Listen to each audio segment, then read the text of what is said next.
Salam sejahtera untuk kita semua. Mari sebelum kita dengarkan firman Tuhan, sama-sama kita berdoa.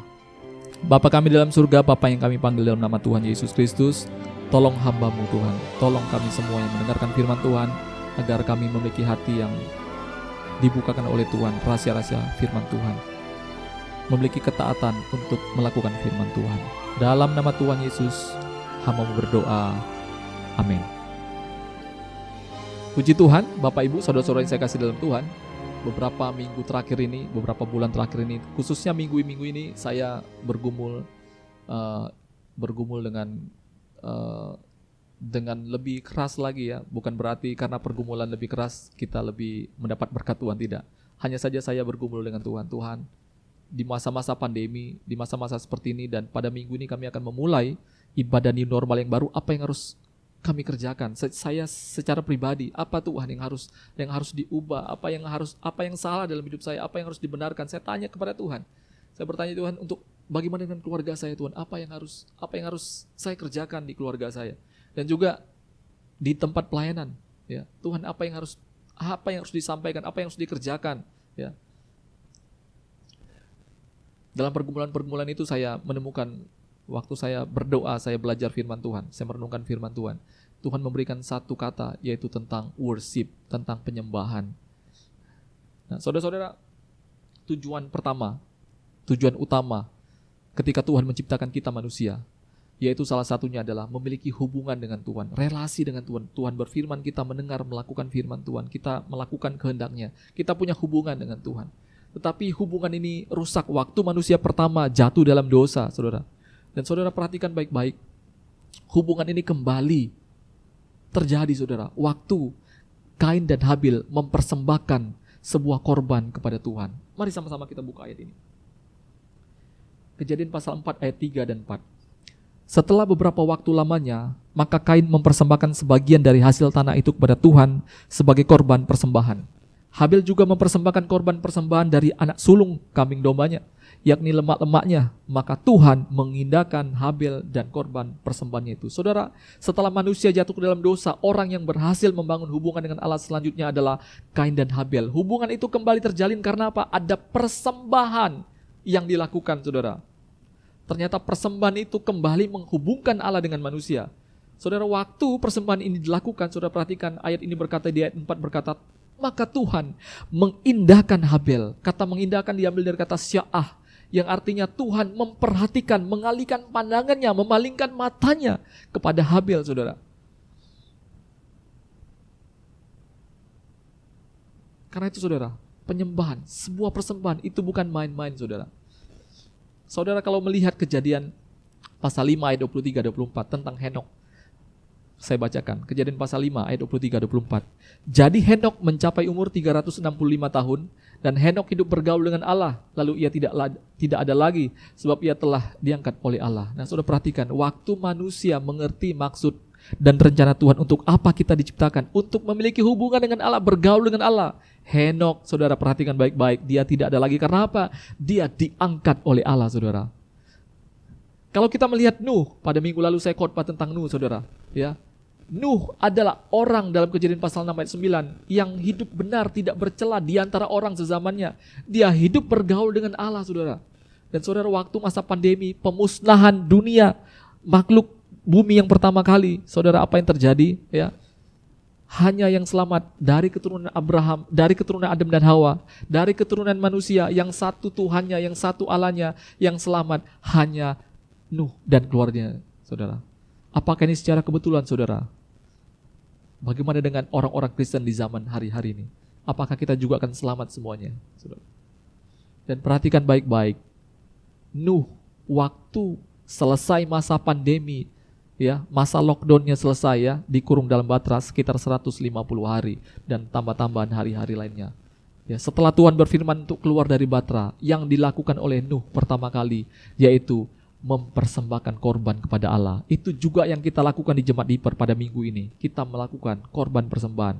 Ada yang membawa korban persembahan dalam bentuk makanan, Ada yang korban khusus ya, korban persepuluhan, korban-korban lainnya kita bawa hari ini. Korban nasar, Anda mungkin pernah bernasar sama Tuhan, masalah sesuatu hal ya tentang diri Anda untuk melayani Tuhan, untuk memberikan sesuatu untuk pekerjaan Tuhan dan lain-lain sebagainya. Kita bawa hari ini sebagai tanda ya ucapan syukur. Jadi saudara, persembahan itu lahir bukan dari hasil peraturan yang Tuhan berikan. Kamu harus lakukan ini, kamu harus lakukan ini. Tidak saudara, itu hasil dari hubungan. Karena kita mengenal Allah, makanya kita memberikan persembahan pada Allah, saudara-saudara. Nah, saudara kalau perhatikan di zaman Abraham, saudara perhatikan baik-baik. Abraham pertama kali adalah orang yang pertama memberikan 1/10 waktu dia menang dalam peperangan, ya pertempuran. Hasil jarannya, hasil kemenangannya, dia ketemu dengan hamba Tuhan, dia berikan 1/10 kepada Melkisedek ya, imam saat itu.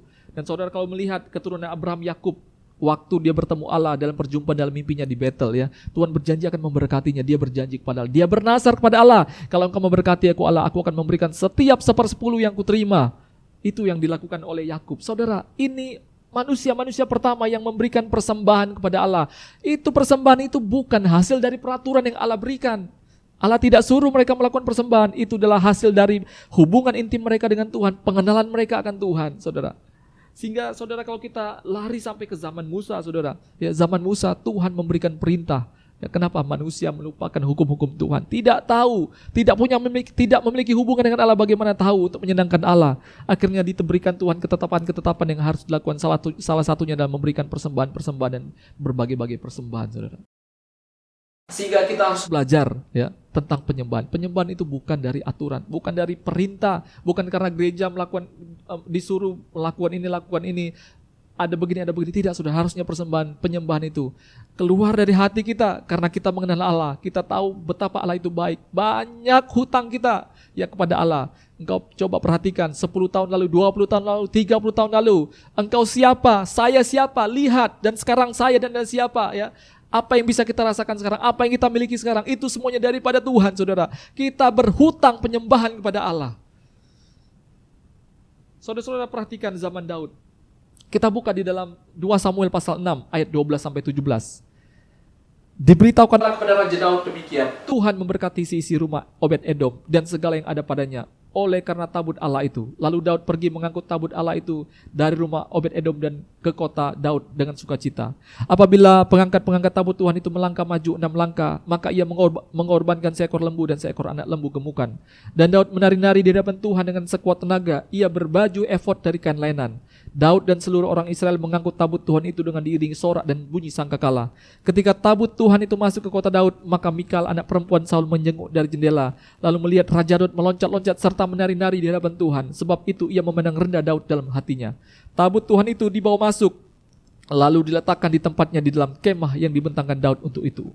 Kemudian Daud mempersembahkan korban bakaran dan korban keselamatan di hadapan Tuhan. Saudara perhatikan, ya, Tuhan menyuruh Musa untuk membangun kemah tabernakel, kemah tempat hadirnya Tuhan. Ada aturan bagaimana cara untuk melaksanakan ibadah di kemahnya Musa, saudara. Tetapi perhatikan Daud, saudara. Cara Daud mempersembahkan, memuliakan, memuji, menyembah Tuhan, saudara. Dia buat pada kemahnya sendiri, bukan kemah Musa, saudara. Dia melakukan satu persembahan yang dihasilkan dari pengenalannya akan Tuhan, bukan hasil dari aturan-aturan yang diberikan, saudara. Setiap 6 langkah ketika membawa tabut, dia korbankan persembahan, saudara.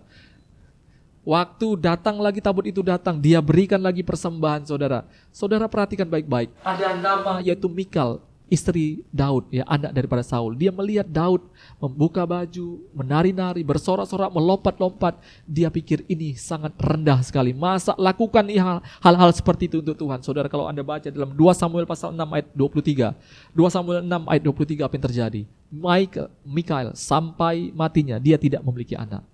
Maka itu hati-hati, saudara. Jika ada orang-orang yang sedang meluapkan cintanya kepada Tuhan lewat memberikan persembahan-persembahan, penyembahan-penyembahan yang indah-indah kepada Tuhan, yang aneh-aneh, jangan kita mengkritisi, saudara. Hati-hati, Anda dan saya bisa jadi sama seperti Michael. Tidak diberkati Tuhan sampai masa akhir hidup kita, saudara. Saudara perhatikan baik-baik. Apa yang terjadi penyembahan di Perjanjian Baru? Kita lihat dalam Kisah Para Rasul pasal 15 ayat 16. Kemudian aku akan kembali dan membangunkan kembali pondok Daud yang telah roboh, dan reruntuhannya akan kubangun kembali dan akan kuteguhkan. Nah, saudara perhatikan, di zaman rasul-rasul ya. Waktu mereka bersidang, Yakobus berdiri dan berkata ya, ini ayat diambil dari nubuatan Nabi Amos. Saudara kalau baca Amos pasal 9 ayat 11 ya, di situ dikatakan bahwa pondok Daud itu ya, cara penyembahan Daud, kemah Daud itu akan dikembalikan, dibangun kembali yang telah roboh. Artinya apa? Penyembahan model Daud seperti ini yang hasil dari hati ya, bukan dari aturan ya, melakukan sesuatu yang terbaik bagi Tuhan. Itu dicari-cari dan akan dibangun di hari-hari terakhir ini.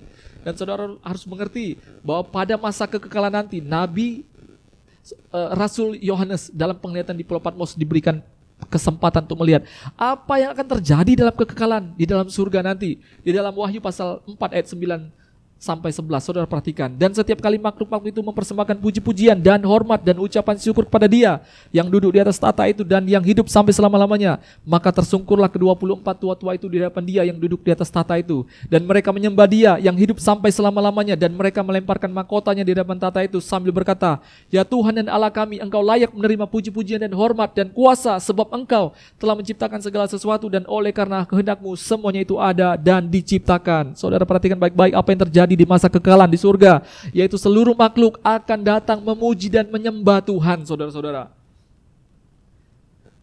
Haleluya, haleluya, saudara. Saudara, kata sembah itu diambil dari satu kata, yaitu dalam bahasa aslinya itu proskuneo, yang artinya saudara, yaitu berciuman intim ya, antara orang percaya dengan Kristus ya, atau melakukan penghormatan, berlutut, patuh, menyembah. Sehingga saudara, waktu kita menyembah Tuhan ya, waktu kita menyembah Tuhan, itu kita sedang melakukan hubungan intim dengan Tuhan. Waktu kita menyembah Tuhan, kita sedang serahkan segenap hidup kita ya kepada Tuhan. Jadi kalau kita sedang menyembah Tuhan, jangan disuruh-suruh saudara ya, disuruh berdiri, disuruh tepuk tangan, disuruh berlutut dan lain sebagainya. Lakukan yang tak biasa, karena engkau sedang berhubungan intim, engkau sedang menyerahkan hidupmu kepada Allah. Saudara, Anda yang suami istri, Anda bayangkan ya, apakah Anda ingin hubungan intim itu dipaksa, saudara? Mari saudara, waktu kita menyembah Tuhan, lakukan ya dengan satu penghormatan, dengan sesuatu hal yang tak biasa kepada Tuhan. Saudara, waktu kita memberikan penyembahan, waktu kita memberikan persembahan, itu tanda bahwa kita mengenal Allah. Waktu kita memberikan persembahan kita kepada Tuhan dalam bentuk apapun ya, itu adalah tanda hormat kita kepada Allah, tanda kita mengenal Allah. Jadi kalau kita sedang memberikan persembahan, saudara, jangan disuruh-suruh. Nanti, ayo kita berikan persembahan untuk gereja, untuk diakonia, untuk persepuluhan dan khusus lain, diingatkan dan lain sebagainya. Jangan saudara, lakukan itu dari hati. Lakukan suatu karena orang-orang yang pertama melakukan itu karena mereka mengenal Tuhan, memiliki hubungan dengan Allah, saudara-saudara.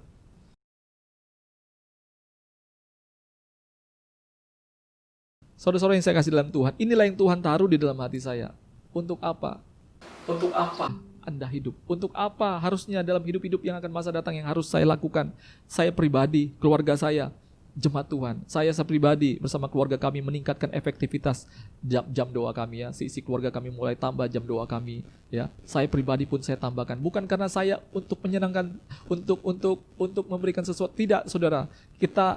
Tuhan sudah lebih dulu mengasihi kita ya. Tanpa kita berdoa, tanpa kita memberikan persembahan, tanpa kita lakukan apapun, Tuhan sudah mengasihi kita. Tapi kita lakukan ini bukan karena supaya Tuhan mengasihi kita, saudara, tapi supaya itu terbukti bahwa kita mengasihi Tuhan, kita memiliki hubungan intim dengan Tuhan, kita mengenal Tuhan. Saudara, inilah pesan ya dalam ibadah new normal yang kita kerjakan hari-hari mendatang. Mari para WL, para jemaat, kalau datang ibadah jangan disuruh-suruh lagi. Kalau Anda datang berdoa, waktu WL memuji memuliakan Tuhan, mari WL jangan ajak lagi. Ayo berdiri, ayo lipat tangan, ayo begini. Anda lakukan saja penyembahan. Hai jemaat juga, jangan tunggu disuruh-suruh. Anda kalau ingin berdiri, Anda ingin lakukan sesuatu untuk Tuhan pada saat menyembah Tuhan, lakukan. Anda ingin memberikan persembahan dengan cara apapun, lakukan yang terbaik, saudara. Berikan sesuatu yang model-model baru pada Tuhan, yang tidak pernah orang lakukan, mungkin Anda lakukan pada Tuhan. Mari di jam doa pribadi Anda dalam melakukan firman Tuhan, lakukan perbuatan-perbuatan yang luar biasa, saudara. Tuhan Yesus memberkati Anda dan saya pada hari ini. Mari, ini pesan untuk kita. Waktu yang Tuhan berikan, kesempatan yang baik ini, mari kita lakukan. Kita ubah cara model penyembahan ya, harusnya lahir dari hati kita kepada Tuhan. Mari kita tundukkan kepala kita berdoa. Bapa kami dalam surga, terima kasih buat firman Tuhan. Yang berdoa kiranya firman Tuhan, Roh Kudus memberikan pengertian memberikan kekuatan kepada kami untuk melakukan firman Tuhan. Berkati kami semua yang ada Tuhan, agar mulai hari ini kami menjadi penyembah-penyembah Tuhan dalam roh dan kebenaran. Terima kasih Tuhan. Seluruh umat Tuhan pulanglah dengan membawa berkat daripada Allah Bapa, cinta kasih daripada Tuhan Yesus, serta penghiburan kekuatan yang dikerjakan oleh Roh Kudus menyertai kita mulai daripada hari ini sampai Maranatha Tuhan Yesus datang 2 kali. Dalam nama Tuhan Yesus, haleluya, amin.